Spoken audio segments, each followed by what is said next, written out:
안녕하세요. 안녕하세요.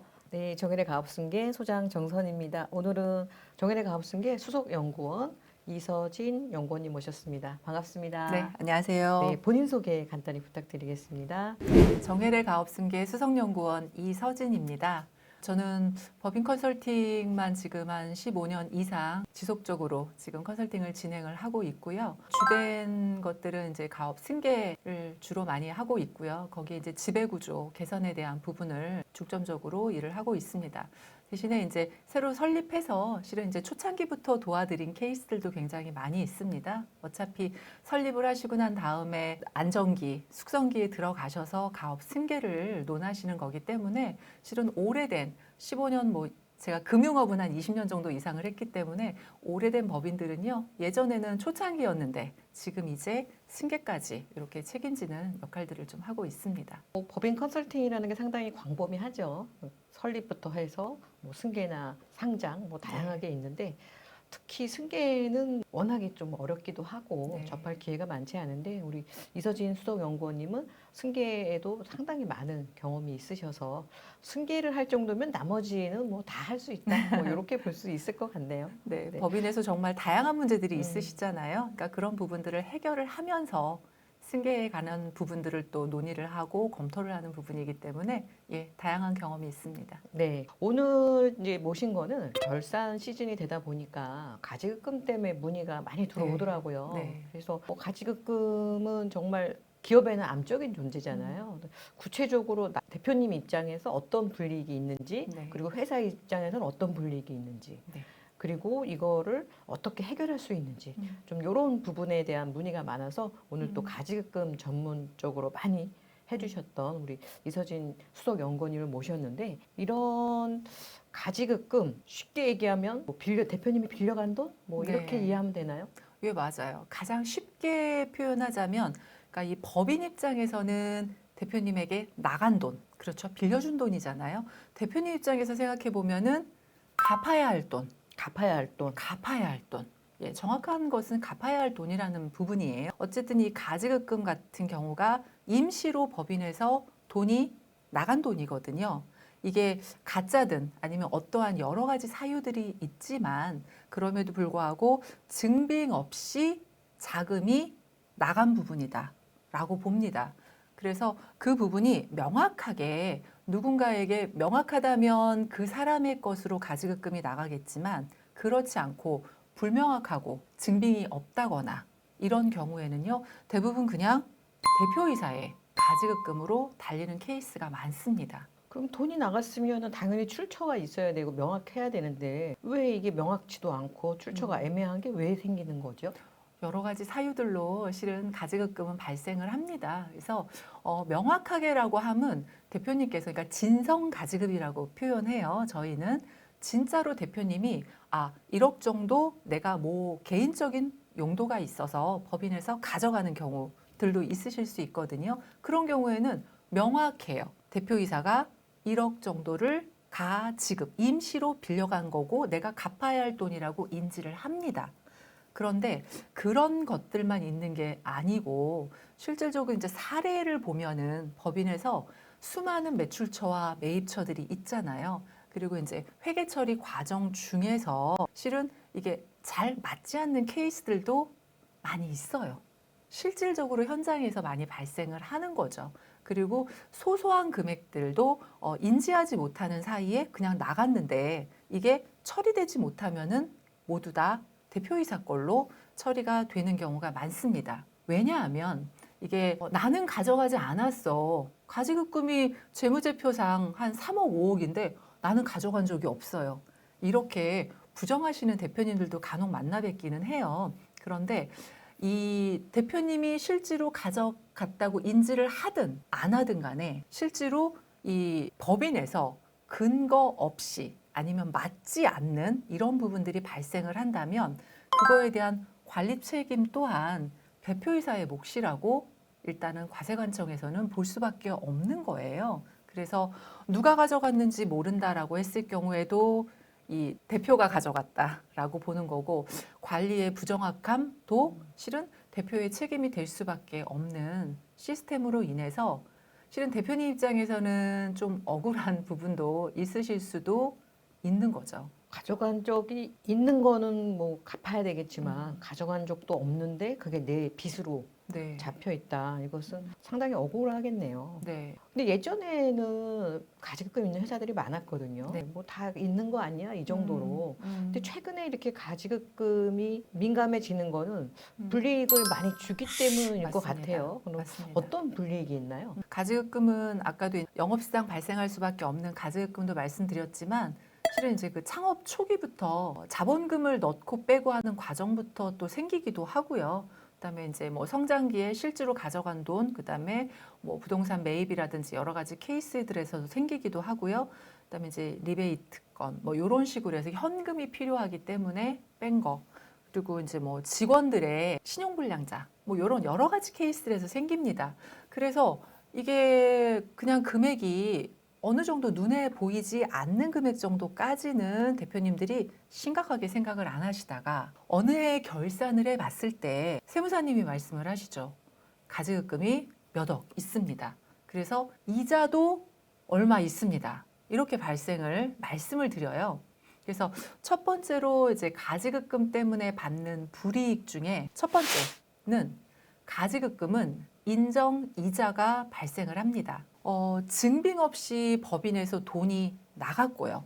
일단은 대표님이 가져갔다고 일단은 세무당국은 특수관계인이기 때문에 보기로 했어요. 이 특수관계가 굉장히 중요한 부분인 거예요. 그래서 특수관계이기 때문에 서로 베네핏, 혜택을 줄 수 있는 그런 관계로 보기 때문에 부당행위라고 봅니다. 그래서 이 부당행위 계산 부인 규정이라는 게 있거든요. 그래서 그 규정에 따라서 대표님이 돈을 가져간 것만큼 이자를 내라고 합니다. 그것이 인정이자예요. 그래서 이 인정이자를 계산할 때는 첫 번째로는 부당행위 계산 부인에, 그러니까 특수관계인에게 무상으로 일단 자금을 대여했다라는 거로 보는 거고요. 시장 이자율로 해서 특수관계가 소멸할 때까지 이자를 계산을 해서 징수를 합니다. 그래서 대표님들께서 대부분 이 가지급금 인정이자를 6.9%로 아직까지 알고 계신 예전에는 6.9%였었고요. 요 근래는 4.6%로 대부분은 알고 계시지만 원칙은 그 법인의 가중 평균 차입 이자율이에요. 그래서 법인의 신용도가 좀 좋고 대출 이자가 낮은 케이스들도 있으실 수 있어요. 뭐 2%에서 3%. 근데 요즘에 이제 금리가 좀 올라서 더 높은 이자율을 받는 법인들도 있고 좀 낮은 이자율이 있다고 하면은 그거를 평균율을 내서 이자율을 매깁니다. 이게 원칙인데 대부분은 당좌 대출 이자율 현재 2024년, 2025년도는요 4.6%예요. 그래서 대부분은 이 이자율을 원금에 매년 이자를 매깁니다. 이게 첫 번째 페널티라고 보는 거예요. 그래서 예를 들어 5억이다. 아니면 10억이다. 예를 들어 10억으로 보겠습니다. 그러면은 인정이자만 연간 4,600만 원이에요. 4,600만 원. 큰 돈이네요. 웬만한 큰 사람 돈이죠. 1년 연봉. 예, 네. 맞아요. 근데 뭐 한 1억 미만이다라고 하면은 이게 금액이 그렇게 크다라고 느끼지 않으실 수 있겠지만 실은 대표님들께서 결산시마다 이렇게 발 못 뻗고 막 걱정을 할 정도의 가지급금의 규모라는 거는요. 대부분 몇 억대 이상 정도를 매년 갚아도 지속적으로 남아있는 경우에 이게 골칫거리이신 거거든요. 그래서 이 인정이자만 해도 상당히 많은 금액이다라고 보시면 될 것 같아요. 네, 뭐 인정이자가 4.6%, 지금은 그래도 이율이 올라서 4.6% 이렇게 생각할 수 있지만 과거에는 시중 이자가 뭐 2%대 막 이랬을 때도 4.6%를 내는 분들이 예, 많았겠어요. 맞아요. 예. 아, 그거 이하로 내시는 분들은 저는 별로 많이 본 적이 없어요. 왜냐하면 가지급금이 많았다라고 하는 거는 다른 대출들도 좀 있으시고 여러 가지 법인의 여러 상황들이 있으시거든요. 그래서 금리가 낮았던 시절에도 실은 가지급금의 이 당좌대출 이자율은 요거보다 낮은 케이스는 별로 본 적이 없고요. 그러니까 혹여라도 하나의 팁은 정말로 우리 법인이 그 가중평균 차입 이자율이 낮다. 낮다라고 하는데도 불구하고 4.6%를 무조건 매길 필요는 없는 거예요. 근데 대신에 이제 흔하게 4.6%를 보는 이유는 기장세무사님들께서 한번 이렇게 신청을 해놓으면은요, 이 당좌대출 이자율로 하겠다라고 신청을 해놓으면 그게 3년이 갑니다. 세무적으로. 그리고 이제 또 한 가지는 현실적으로 얘를 규정을 할 수밖에 없는 이유는 매번 가지급금이 정말 빈번하게 일어나는 법인인 경우에는 그때그때마다 평균 이자율을 항상 계산하기가 어렵거든요. 그렇겠네요. 예, 그래서 현실적으로는 그래서 쉽게 4.6%를 선택을 하는 경우가 많다. 하지만 만약의 경우에 우리 법인이 가중평균 차입 이자율 자체가 낮다면 일부러라도 가지급금 잔액을 5년 단위로 해서 금전 소비대차 계약서를 작성을 하면은요, 낮은 이자율로 해서 인정이자도 설정할 수 있습니다. 금전 소비대차 계약서를 작성해서 네. 뭐 이자율을 또 별도로 정할 수가 있네요. 예, 그렇죠. 예, 이런 부분은 좀 대표님들에게 도움이 되겠네요. 네, 맞습니다. 무조건 4.6으로 할 필요는 없다. 네, 그렇죠. 근데 그거보다 만약에 우리 회사가 평균 이자율이 6%다, 7%, 뭐 높은 이자율을 쓰고 있다. 예를 요새 들어서 같은 때는 또 그럴 수 있죠. 그럴 수 있잖아요. 그렇다면 차라리 4.6%를 네. 해야 되는 거죠. 네. 네. 그래서 일단은 가지급금 규모에 따라서 인정 이자는 물론 다 법인마다 다릅니다. 하지만 뭐 5억대 이상이 되는 경우에는요, 인정 이자만 해도 1만 원, 4천만 원 이렇게 금액이 높게 나올 수 있다. 그리고 또 한 가지는 이거를 인정 이자가 발생을 했을 때 실제로 대표님께서 매년 이거를 갚으셔야 되는 거잖아요. 직접 이자를 납입을 하셔야 하는 거죠. 법인에다가 넣어야겠죠. 그렇죠. 네네. 근데 제가 본 케이스에서는 이렇게 상담을 가보면은요, 정말 10개 법인 중에 1개 정도 법인은 이자를 정말 납입을 하는 경우가 있어요. 그런 경우는 뭐냐면 정말로 대표님께서 이렇게 수시로 발생하는 그 가지급 규모가 아니라 어떤 케이스에 내가 이거를 가져갔다라고 정확하게 인지하시는 대표님들은 이자도 정확하게 납입을 하시더라고요. 그렇다 그러면 관리가 좀 더 되는 법인인 거예요. 근데 그렇지 못하고 일단은 뭐 이자를 납입을 안 하고 항상 그냥 1년이 그냥 지속이 되다가 결산 때만 아이고 우리 회사 가지급이 또 이렇게 많아졌네. 이때마다 고민을 하시는 대표님들이 실은 좀 대다수시다. 제가 본 경험에 의하면은요. 그래서 이제 그런 경우에는 대부분 이 가지급금 이자를 장부상 미수이자로 그냥 계상을 해 놓는 케이스가 더 많을 수 있거든요. 미수이자. 네, 그렇죠. 네. 왜냐하면 이자를 내야 하는데 이자를 못 받은 거잖아요. 법인 입장에서는. 그러면 이 회계 처리가 어떤 또 페널티가 있냐면 두 번째, 불이익이라고 보십니다. 미수이자인 경우에는 이게 이자가 1년 단위가 넘어가잖아요. 그렇게 되면 원금에다가 엎어서 원금이 계속 불어나는 그 상황이 발생을 하는 거고요. 만약의 경우에 이거를 이자를 내가 직접 내지 못해요. 그러면은 회계처리상 상여금으로 대표님의 상여금으로 또 처리를 합니다. 그렇게 되다면 이제 대표님께서 느끼는 강한 페널티라고 보시면 되는데 내가 급여가 약 한 1억에서 뭐 1억 5천 정도를 받으시는 대표님인 경우에는요.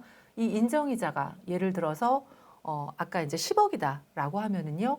4,600만 원이 상여금 처리가 돼버리기 때문에 그 해에 소득세 구간에 대한 변화가 오실 수 있고 소득세 구간이 20%대에서 30%대 구간으로 넘어가시게 되는 어떤 소득세의 과도함 부분을 또 받으시는 거예요. 그래서 이 부분이 또 페널티다라고 보시면 될 것 같습니다. 네, 대표님은 상여금은 받은 적은 없지만 이자를 상여로 처리해서 받았다고 보는 네. 거죠. 네. 그러면 돈은 안 받았는데 세금은 내야 되는 네, 맞습니다. 소득세를 추가로 내셔야 되겠네요. 네. 그리고 또 한 가지의 페널티, 세 번째라고 보시는 건데요. 우리가 이제 법인에서 대출을 받아서 금융 이자를 또 내고 계시는 케이스들 많이 계시거든요. 그럴 경우에 또한 법인의 페널티를 하나를 줍니다. 아까는 상여 처분이 된다는 거는 대표이사의 페널티라고 보는 거고요. 법인의 페널티가 두 가지가 있는데 실제로 한 가지는 법인세 부과가 더 되는 부분이 또 법인의 페널티라고 보시는 거예요. 그런데 어떻게 페널티를 주는 거냐면 인정 이자에 대한 부분이 있고요. 그리고 또 한 가지는 법인에서 대출이 금액이 있으면 그거에 따른 이자를 내실 거거든요. 그 이자를 내는 것 또한 비용으로 다 처리받지 못합니다. 그렇다면 만약에 이제 10억이라고 할게요. 그러면 인정이자가 뭐 4,600만 원 네. 연간 발생을 하는데 네. 이것을 대표님이 이자를 내면 법인의 이익이니까 2,600에 대해서 법인세를 또 네. 추가로 내야 되고 그렇죠. 뭐 이자를 안 내도 뭐 상여 처리해서 또 받은 걸로 이자 음. 받은 걸로 해서 역시 또 4,600에 대한 법인세를 더 내실 거고 이게 끝나는 게 아니라 또 한 가지. 우리가 또 10억을 은행에서 네. 대출을 받았는데 네. 거기도 이자가 4,600이에요. 4,600은 원래 비용 처리를 받아야 되는데 맞습니다. 그것도 못 받으니까 음. 실제로는 뭐 이런 경우에는 9,600에 대한 법인세가 더 나오는 거네요. 그렇죠. 아. 예, 계산하면 그렇게 됩니다. 그래서 대출의 또 규모에 따라서 이자율에 따라서 각 법인에서 내는 그 이자 비용이라고 표현하잖아요. 우리가 재무제표를 보면은요. 매출을 일으키고 그다음에 매출 원가가 있고요. 판매 관리비가 나가서 다 계산해서 영업이익이 나와요. 그럼 거기서 이제 법인세를 얼마를 내느냐라는 걸 보기 이전에 영업의 수익과 영업의 비용을 마이너스를 해주거든요. 여기에 이제 이자 비용이 영업의 비용이에요. 실은 비용 처리를 한다는 의미입니다. 가지급금만 없었으면 당연히 비용 그렇죠. 처리가 돼야 되는데 그렇죠. 근데 가지급금이 있다면 그 가지급금의 인정이자만큼 이거를 비용 처리조차 안 해주는 거예요. 아, 그러면 약간 이제 국세청에서는 이런 입장이네요. 대표 10억 빌려주지 대표한테 안 빌려줬으면 너네가 대출을 안 받았을 텐데 맞습니다. 대표한테 10억을 빌려줬으니까 은행에서 10억을 빌려온 거 아니냐. 맞아요. 네, 그래서 그 이자에 대해서 우리 비용 처리 해줄 수 없다. 네, 맞습니다. 아. 딱 그 논리가 정확하게 맞다고 보시면 될 것 같아요.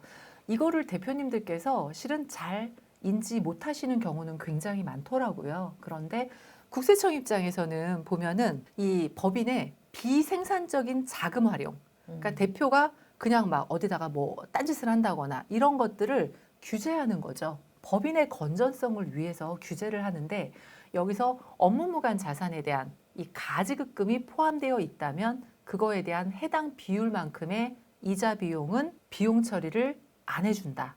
이래서 이 또한 페널티라고 보시면 될 것 같아요. 아, 그래서 불이익이 정말 많네요. 예, 그래서 결국에는요, 내 인정이자 4.6%, 그다음에 대출이 있는데 그 이자 비용도 또 뭐 똑같이 4.6%라고 하면은 이게 9,200만 원이 돼버리는 거잖아요. 이 두 가지가 다 우리가 결산할 때 법인세에 사업소득으로 잡힙니다. 아, 영업에 있어서의 영업이익이 아닌데도 불구하고 비용 처리를 받지 못하고 입금 산입된다고 표현하거든요. 그래서 이익에 얹어져서 당해년도에 사업소득, 즉 세금을 내는 과표에 해당이 된다라고 보셔요. 그래서 이게 법인세 9%만 해당이 된다고 하더라도 828만 원이 또 법인세를 내야 되는 거예요. 그래서 결론은요, 약 10억의 가지급금이 있다. 인정이자 4%요 생각만 하시면 안 된다는 거예요. 2중, 3중으로 이게 세금이 나가버리기 때문에 실질적으로 10억일 경우에는요, 약 17% 정도 아, 그런 거죠. 1억 정도의 손해가 발생을 한다. 10% 정도의 손해네요. 예, 10%가 넘는 손해가 발생을 하는 페널티가 있다. 10%면 10년이면 또 원금만큼 손해가 이게 발생하네요. 매년이잖아요.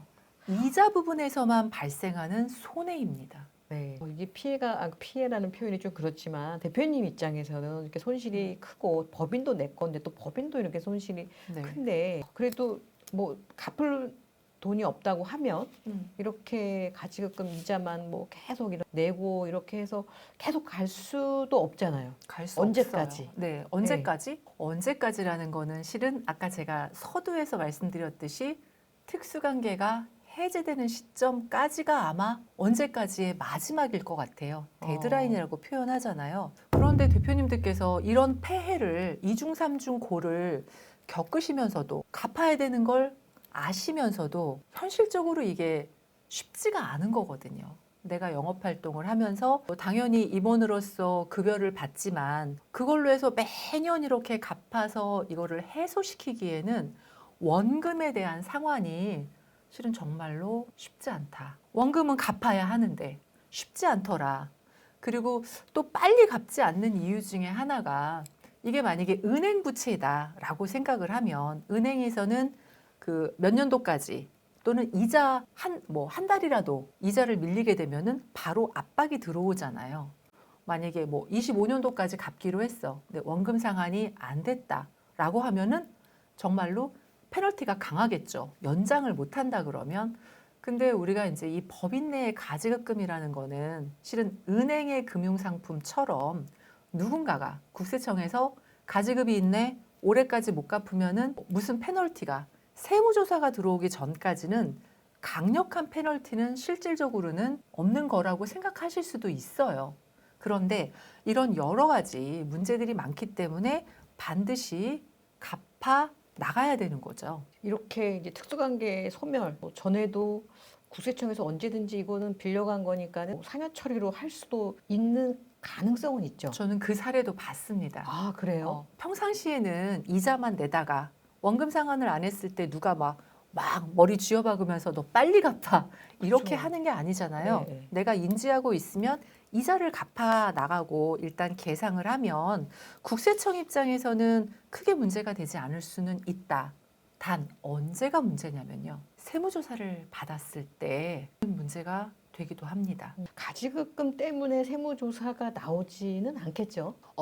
다른 걸로 해서 나왔을 뭐 때 정기조사나 뭐 이럴 때 나왔을 네. 때 있으면 반드시 보겠네요. 예, 맞습니다. 음. 가지급금이 있다라고 하는 거는 어쨌든 최우선적으로 들여다보는 부분이기 때문에 보수에 관련된 거, 정관, 그다음에 재무제표상의 가지급금 이 부분에 대해서 이 법인의 재무 건전성에 문제가 있다라고 충분히 볼 수 있거든요. 그랬을 경우에는 특히나 이제 외감을 받거나 이럴 경우에 바로 큰 거액의 어쨌든 원금도 상여 처분이 돼서 소득세를 엄청나게 부과받은 케이스들도 있습니다. 주의가 정말 필요하네요. 자, 그러면 이게 뭐 피해가 한두 가지가 아니고 리스크가 큰데 우리 전문가이시니까 이 가지급금을 좀 해결할 수 있는 방법을 우리 대표님들한테 알려주시면 네. 그 중에서도 좀 세금 조금 들어가는 걸로 좀 아. 알려주시면 좋겠습니다. 일단은 원금이 과다해졌어요. 그러면은 저희가 이제 가지급을 해결하는 정말 해결은 해야 하잖아요. 그래서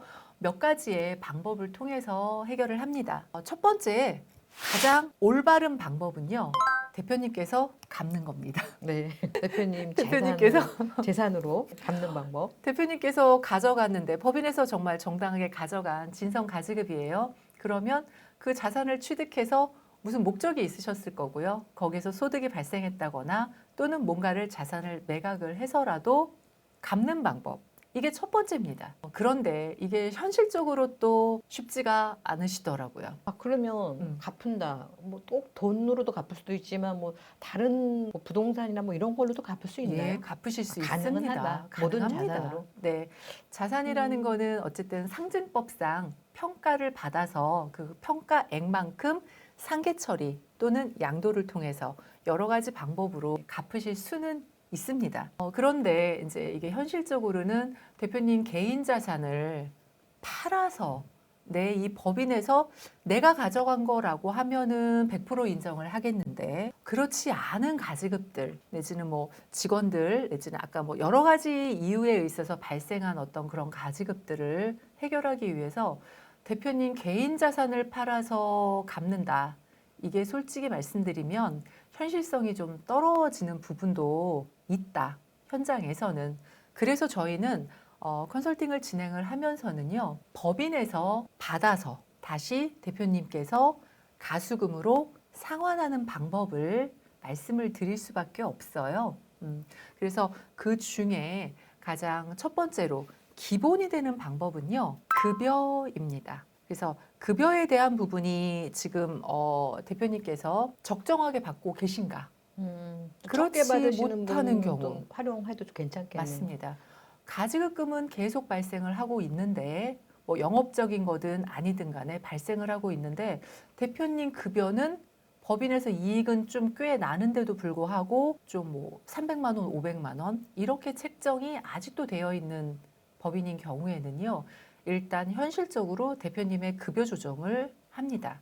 그래서 매달 받으시면서 급여 설계를 잘 해서 그 중에 일부를 매달 가수금으로 상환하는 방법, 기본적인 방법 먼저 말씀을 드립니다. 근데 반대로 급여가 높으신 분들은 요건 좀 쓰기 어렵겠네요. 맞아요. 소득세가 높아지니까. 맞습니다. 그럼 네. 급여 쓰기 어려우신 대표님들이 또 다른 방법은 어떤 게 있나요? 두 번째 방법은 실제로 이제 1년에 한 두 번 정도 행할 수 있는 배당을 받으시는 방법이에요.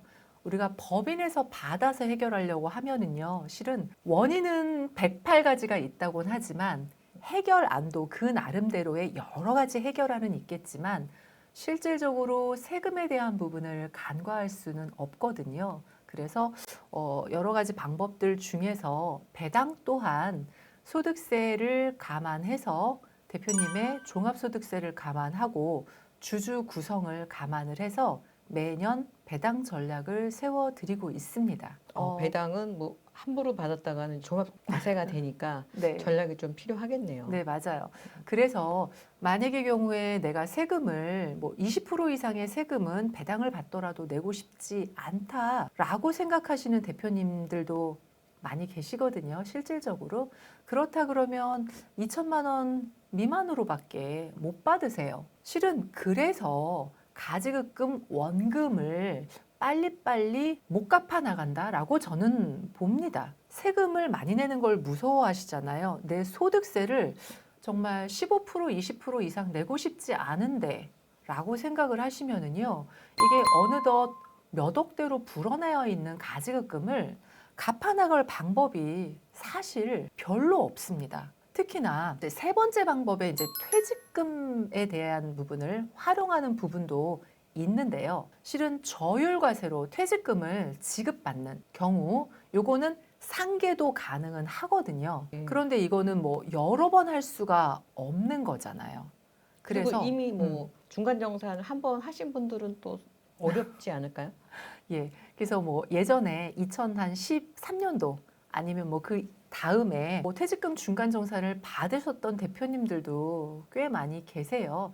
이제 그런 경우에는 저희가 반드시 정관 규정에 다시 한번 퇴직금을 받을 수 있도록 주총결의부터 해드리고요. 그때부터 그 부분은 또 모르는 대표님도 있으실 것 같아요. 네. 내가 뭐 13년도에 퇴직금 이미 했다, 15년도에 했다. 중간 정산을 하면은 그 다음은 퇴직금은 없다라는 조건으로 중간 정산을 하셨잖아요. 예. 그러면 나는 계속 없나 보다. 이렇게 생각하실 수도 있는데 이거를 다시 또 살릴 수도 있는 거네요. 예, 살릴 수 있습니다. 네. 만약에 살린 규정이 없는 법인이라면 저희가 이거부터 검토를 해서요. 정관 규정상에 저희가 이제 중간 정산을 할 때 앞으로는 퇴직금이 없는 것으로 한다라고 명시를 하거든요. 그런데 그 다음 실은 그러고 난 다음에도 실질적인 퇴직이 아닌 경우에 근속 연수는 계속 늘어나고 있어요. 그런데 그 규정을 바꿔놓지 않은 경우에는요, 기산일이 명확치가 않은 거예요. 그래서 퇴직금을 다시 받을 수 있도록 주주총회 결의를 통해서 이것 또한 반드시 정함이 있으셔야 합니다. 그러면 예전에 그 임원 퇴직금 중간 정산 요건이 그 네. 호봉제에서 연봉제로 전환하는 게 조건이었는데 네. 우리가 그렇게 하다 보니 임원들의 노후가 너무 불안하니 네. 주주들이 좀 주총을 열어서 우리는 다시 호봉제로 네. 퇴직금이 있는 걸로 바꾸겠다. 맞습니다. 주식회사니까 주주들이 동의한다면 네. 뭐 가능하다. 뭐 이런 네, 말씀이신 것 맞습니다. 같아요. 네. 그래서 그때부터 정하고 난 다음부터 실질적인 또 퇴직까지 한 번 더 퇴직금은 받으실 수 있는 권리를 또 찾으시는 거죠. 네, 대표님들 중에서 과거에 퇴직금 중간 정산 하셨다면은 얼른 다시 또 이 퇴직금 제도를 부활하셔서 워낙에 수명이 기니까 뭐 10년, 네. 20년 남았을 수 있으니까 세금 저율과세인 퇴직금을 꼭 다시 좀 부활하시는 게 좋겠네요. 네, 맞습니다. 그리고 이제 퇴직금 다음에 저희가 이제 법인에서 받아서 또 지급금을 원금을 좀 갚아나갈 수 있는 방법 중에 하나는 주주로서 실은 행할 수 있는 부분들이 이제 남아 있는 거예요. 앞에 지금 첫 번째 급여와 배당은 실은 주주 권리네요. 그다음에 이제 퇴직금 관련된 거는 임원에 있어서의 어떤 권리라고 보시는 거고요. 이제 주식 거래를 통한 방법이 이제 두 가지 정도가 남아 있다라고 보시면 되는데 실질적으로 이제 내가 주식을 자본금을 투자를 해서 설립을 하셨기 때문에 실제로 내가 이걸 청산을 특수관계가 해제가 되는 청산 시에는요, 그 자녀 배분금을 실은 주주의 프로테이지만큼 받으실 수가 있거든요. 이제 그 부분을 실은 좀 당겨서 액면가 균등 소각을 통해서도 실은 일부 금액을 좀 받으셔서 가수금으로 처리를 할 수는 있습니다. 그래서 요거는 액면가 균등 소각이라고 표현을 합니다. 예를 들어 자본금이 실은 뭐 2억 또는 이제 높게 설정이 되어 있는데 지금 현재 상황에서는 영업적으로는 그 정도까지는 필요가 없어진 법인들도 간혹 있으세요. 실제로 대출을 받기 위해서 자본금을 증자를 여러 번 통해서 올려놓은 법인들, 이런 법인들이 그런 것들이 이제 몇 년이 지나시면서 실은 해소가 된 경우들도 많이 있으시거든요. 이제 그런 경우에는요, 요 자본금을 낮춘다라고 보시면 됩니다. 그래서 그것만큼 대표님께서 높은 지분율을 보유하고 있으실 거기 때문에 그 부분을 좀 미리 당겨서 대금을 받는 방법. 이걸로 해서 실은 계속 불어나는 가지급금을 일정 부분 좀 불을 끄는 용도로 사용을 하실 수도 있습니다. 그러니까 내가 넣었던 자본금을 어떻게 보면은 그걸로 활용할 수 있는데 네. 돈을 묶어놓고 지금 다른 가지급금, 방법들만 생각을 가지급금 하시는 이자는 거. 계속 늘어나는데 네. 그 자본금이 많다면 그것부터 먼저 네. 해야겠네요. 가장 쉬운 방법이라고 생각하실 수 있는데도 생각을 잘 못하는 방법이시다라고 봅니다. 네. 그러면은 자본금도 우리는 안 높아요. 이런 회사도 있잖아요. 네. 이런 회사들을 어떻게 합니까? 네, 그래서 다섯 번째 방법입니다. 자본금은 별로 높지 않아요. 한 1억 정도밖에 안 돼요. 그런데 우리 회사가 업력이 오래됐어요. 그러면은 매년 당기 순이익이 나고 이게 지금 회사의 자본 총계로 20억, 30억 재무제표상 쌓여 있는 법인들이 굉장히 많거든요. 그 이야기는 우리 법인은 자본금은 1억이지만 지금 현재 우리 법인의 주식 가치를 비상장 주식 가치를 평가했을 때는요. 1억이 10만 원짜리가 아니라 10만 원, 20만 원 또는 30만 원이 갈 수 있다는 이야기입니다. 그래서 자본 총계가 그만큼 늘어나 있는 것을 활용을 합니다. 그래서 다섯 번째 방법은요. 이익 소각입니다. 이익이 있는 거를 소각한다. 그래서 이 이익 소각이라는 거, 이 부분은 이익 소각이 될 수도 있고 물론 감자일 수도 있습니다.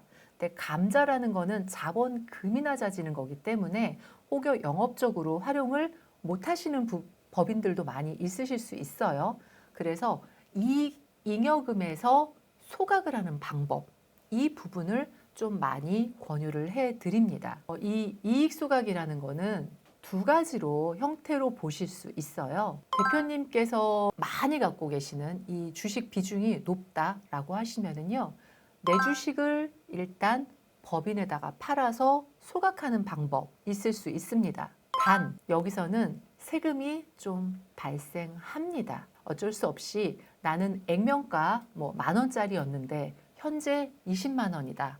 그래서 이걸 팔았을 때요, 이 차액이 있을 수밖에 없잖아요. 그래서 이 차액 부분이 발생을 하는데 거기에서 양도 차액에 대해서 3억 이상 만약에 거래를 한다라고 하면은요, 세금만도 27.5%입니다. 그런데 대표님들마다 이 20%대에 대해서 세금이 느껴지는 부분이 좀 다르시거든요. 어떤 대표님들은 종합소득세율이 나는 그냥 무조건 35%가 넘어 라고 생각하시는 대표님들은요, 이 정도도 괜찮아 라고 하시는 경우들도 많이 있으세요. 그러면 적극적으로 본인 주식을 소각을 할 수도 있습니다. 그런데 이 3억 이하 22%, 3억 이상 27%이 세금도 좀 높다라고 생각하신다라고 하시면은요. 이 두 번째 이익 소각 방법으로 해서 배우자분이 계시다면, 물론 안 계신 분들은 얘를 활용을 하실 수가 없고요. 배우자가 계시고 기증여 지분이 없다면 배우자 증여재산 공제를 첫 번째로 활용을 하는 방법입니다. 그래서 6억 정도 이내로 해서 배우자 지분이 있는 경우에요. 배우자 지분을 대표님께로 주식을 증여받고 그 이후에 법인의 그 주식을 팔아서 이익 소각을 하는 방법을 활용을 하시면은요. 6억까지는 세금이 없이 영원으로 처리가 가능하고요. 예를 들어 뭐 7억 정도도 세금이 정말 극히 소액의 세금으로도 가능합니다. 그래서 가지급금이 예를 들어 한 5억 정도다, 3억 정도다 이런 경우들은요. 요 한 가지만으로도 정말 원금이 다 갚아나갈 수 있고요. 약 10억 정도의 가지급금이 있는 법인들에서도 절반 이상의 원금을 해결할 수가 있기 때문에 굉장히 파워풀한 방법이라고 말씀드릴 수 있어요. 그런데 여기서 이제 소요되는 기간이라는 게 있거든요. 이 이익 소각이라는 것은 실은 지금 당장 증여받고 이번 달 내로 바로 소각을 결의하기가 어렵습니다. 요거는 법이 지금 굉장히 빠른 속도로 우리가 절세 컨설팅이라는 거를 저도 지금 거의 한 뭐 20년 정도를 하고 있지만 국세청에서 이 세법의 변화가 실은 최근 3년, 5년 이내에 정말 굉장히 많은 어떤 법의 변화가 이루어지고 있어요. 근데 그 중에 하나가 실은 양도세 2월 과세 규정이라는 게 있거든요.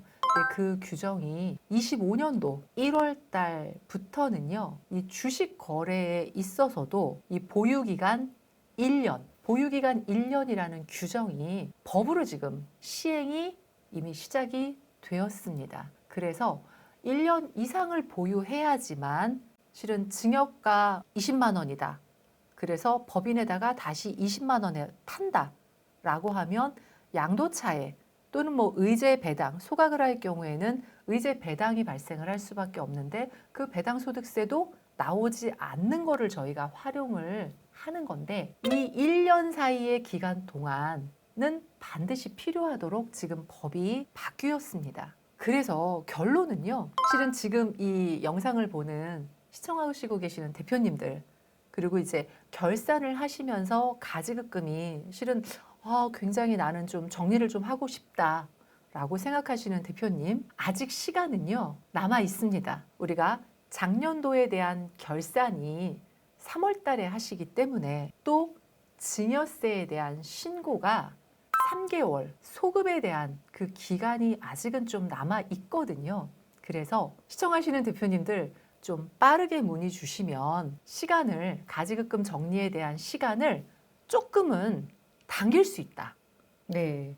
그러니까 뭐 모든 회사가 다 할 수는 없겠지만 요건이 되는 회사들은 네. 어떻게 보면은 타임머신을 타고 시간을 거꾸로 가서 할 수 있는 회사도 있다. 네, 맞습니다. 그래서 근데 그건 계속은 안 되고 늦어도 3월 안에 네. 3월, 2월 말에도 좀 하기 힘들 것 같고 좀 빨리 정리를 해야겠네요. 왜냐하면 우리가 이제 이 주식의 거래라는 거는요, 그냥 오늘 딱 문의 주셨는데 뭐 내일 모레까지 이렇게 할 수가 없잖아요.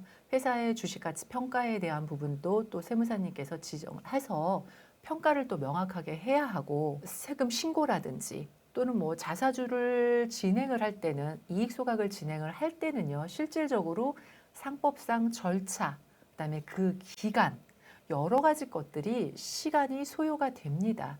그래서 그런 부분들은 대표님들께서 이렇게 유튜브 또는 어떤 자료를 통해서 지식적으로는 이익 소각하면 된대. 그러면 내가 얼마를 갚을 수 있고 세금도 없대. 이렇게 지식으로는 알 수는 있는데 실제로 실행이라는 거는요. 또 다른 범주다라고 생각을 하셔야 될 것 같습니다. 네. 이제 이미 12월은 지났습니다. 네. 24년 12월은 지났지만 아직 이제 결산 확정 전이기 때문에 약간의 그 타임머신을 타고 갈 수 있는 방법을 쓸 수 있는 회사가 있기 때문에 네. 좀 우리 회사도 가능한지 좀 체크를 해보시고 네. 좀 가지금을 좀 빨리 정리하고 가는 게 필요할 것 같습니다. 네. 예, 많이들 또 관심 있으신 저희 부부 증여를 활용한 이익소각 부분은 뭐 올해도 세법 개정이 있었지만 저희가 꼭 소각을 통하지 않더라도 일반 자사주도 있고 뭐 소각도 있는데 자사주는 또 양도가 되기 때문에 아까 말씀하신 3억 이상이면 27.5%의 세금을 내셔야 되고 소각은 이거는 증여 의제를 보니까 요거는 배당소득세를 내셔야 되기 때문에 요게 약간 이제 차이가 있어서 회사마다 지금 3월 절에는 활용할 수 있는 방법이 각각 다르고 그 방법에 따라서 대표님이 정말 6억까지 세금 없이도 가지금 정리가 가능할 수도 있기 때문에 결산 전에 얼른 좀 체크를 해보실 필요가 있을 것 같습니다. 그러니까 작년도 결산, 항상 결산 때만 이렇게 마음이 막 조급해졌다가 대부분 대표님들께서 결산 시점에 법인세 좀 줄이고 싶다라고 요청이 오시는 경우들도 많이 있고요. 연구소 설립을 그래서 연초부터 말씀을 드려도 그냥 차일피일 미루시다가 상반기가 지나가서 아유 얼마 받지도 못하네요. 이렇게 말씀들을 하시는 경우들도 있고요. 근데 항상 우리가 법인은 영업활동이 1년 내내 쉬지 않고 흘러가고 있잖아요. 이런 세무에 관련된 부분들도 마찬가지인 것 같아요. 그래서 결산 마지막 12월 31일자 물론 굉장히 중요합니다. 그 타이밍까지 우리가 할 수 있는 부분이 있고 그다음에 조정을 통해서 또 할 수 있는 부분들도 일부 있는 거잖아요. 31일로 끝난 건 아니다. 그렇죠. 12월 31일까지는 금융 기록은 저희가 바꿀 수는 없어요. 하지만 조정에 관련해서 좀 줄일 수 있는 부분들도 뭐 일부는 있을 수 있고요. 뭐 증여 신고라든지 이런 부분들도 마찬가지고요. 그런 부분들을 또 최대한 활용을 해서 대표님들께 도움이 되는 어드바이스를 좀 드릴 수 있을 것 같고요. 그리고 또 새해가 시작이 돼서 올해 연초부터 어쨌든 간에 또 25년 말 되면 또 고민을 하실 거거든요. 그렇기 때문에 연초부터 좀 전략적으로 어떤 부분들을 통해서 법인세도 좀 줄여나가고 그다음에 주식을 거래를 통해서 대표님의 이런 걱정거리들을 좀 해결을 하고 요것도 시간을 가지고 타임 플랜을 우리가 이제 프로세스를 정해서 언제부터 언제까지 이렇게 계획을 잡아서 실행을 차근차근 하셔야지 실은 실수도 없고 연말에 대표님께서 계획하는 어떤 재무 플랜에 적합하도록 솔루션이 실행이 되실 거예요. 네. 네. 오늘도 이렇게 상담한 대표님이 한 1년에 돈을 번 것 같은데 세금을 내고 나면 남는 게 없다. 이런 네, 말씀을 또 하셨거든요. 그렇지만 지금은 그나마 이제 요 3월까지 말 그대로 조정의 기회는 있다. 네, 그 기회 있습니다. 놓치지 마시고 좀 우리 전문가이신 이런 이서진 수석연구원님 같은 분한테 좀 결산을 좀 미리 한번 체크를 받으시면 어딘가는 분명히 조정할 부분이 있을 것 같습니다. 맞습니다. 네. 네, 오늘 대표님들이 가장 고민하시는 가지급금 관련해서 이서진 수석연구원님 모시고 이야기 나눠봤습니다. 자, 마지막으로 대표님들께 당부 말씀 부탁드리겠습니다. 네, 대표님 회사의 주식 가치도 굉장히 매년마다 변화하고 있습니다. 그래서 많이 자본 총계가 올라가 있고 가지급금도 또 그에 비해서 또 이렇게 문제가 많이 또 보유하고 있거든요. 대표님들께서도 알고는 계세요. 그런데 내가 이제 업력이 지날수록 승계도 고민이고 여러 가지가 고민이 많으실 거예요. 연말, 연초 어수선한 상황에서도 또 우리 법인은 또 고민만 있다고 해서 뭔가가 그냥 있으면 또 해결이 되는 게 아니잖아요. 그래서 실행에 실질적으로 도움을 드리고자 합니다. 연락을 주시면 차근차근 대표님의 법인 상황에 맞추어서 여러 가지 어떤 문제가 있는지 그 문제를 해결할 수 있는 가장 적합한 솔루션을 찾아서 제안 드리고 또 그 후속 실행까지 꼼꼼하게 해드리고요. 그리고 가장 중요한 건 사후 관리이거든요. 소명에 대한 대응이라든지 이런 부분들도 굉장히 중요합니다. 그래서 오래도록 열심히 일 잘하는 전문가에게 한번 맡겨보시고 상담 받아보시는 거 말씀드리고 싶습니다. 네, 자문만 해주는 게 아니라 실행도 하고 네. 이후에 소명, 관리 가장 중요한 부분일 것 같습니다. 네. 자, 이 모든 게 정말 지켜지려면 네. 오랫동안 이렇게 우리 이서진 수석연구원님처럼 대표님들을 도와드린 분이 확실하지 않을까 하는 생각이 네. 들고요. 자, 우리 이서진 수석연구원님께 한번 나는 상담을 받아보고 싶다라고 생각하시는 대표님은 영상 하단의 상담 신청 링크나 또 상담 신청 번호를 통해서 상담을 남겨주시기 바랍니다. 네, 감사합니다. 네, 감사합니다.